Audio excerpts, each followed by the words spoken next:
Eu venho a essa tribuna para sustentar a necessidade da concessão de ordem de habeas corpus em favor do paciente.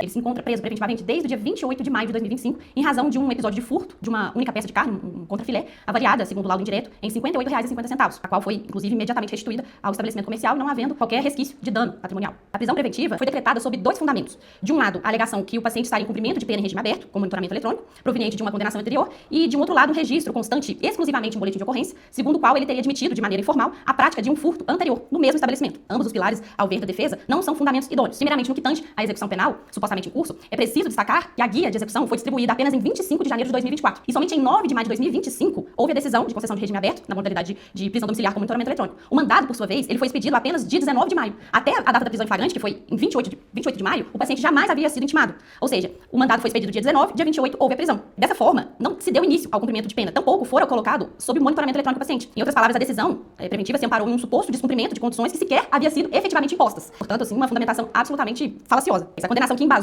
esse raciocínio, ela transitou em julgado no ano de 2019. Sabe-se que aqui não comporta dilação probatória, mas a título de corroboração das alegações dessa defesa, a reprimenda dessa condenação foi de 4 meses e 2 dias. Então, trata-se de uma sanção cuja a prescrição da executória já se operou, pois ela transitou o julgado em 2019. Ainda que a prescrição não tenha sido formalmente declarada, é certo que o Poder Judiciário não pode se utilizar de uma pena extinta pelo decurso do tempo para justificar uma prisão cautelar. É com a devida vênia, com a autoridade coatora, que inverteu, logicamente, a própria lógica do sistema punitivo. No que se refere ao segundo fundamento, também não se sustenta. O boletim de ocorrência consignou que o paciente teria confessado a prática de outro furto dias antes, mas essa afirmação não foi reiterada. No próprio bojo do auto de prisão flagrante, o paciente permaneceu em silêncio. Os policiais militares na oitiva, ouvidos em sede policial, não confirmaram também aquela narrativa constante no boletim de ocorrência. E ouvindo atentamente o voto do eminente desembargador Danton, eu não pude deixar de concordar com Sua Excelência quando observa que, à primeira vista, pode soar um verdadeiro absurdo reconhecer a insignificância em situações que o réu ostenta reiteradas condenações. Todavia, cumpre destacar que essa não é a hipótese dos autos. Aqui não se está diante de uma condenação, transitado julgado, mas sim de uma prisão cautelar, que foi decretada em fundamentos inidôneos. Além disso, não há que se falar em residência específica do paciente, uma vez que o suposto furto pretérito sequer foi comprovado, tampouco foi objeto de investigação em autos apartados, portanto, não se pode equiparar, por exemplo, esse caso concreto às situações que efetivamente se verifica a habitualidade delitiva. E é claro que também não se trata de uma condenação, apenas de uma prisão cautelar.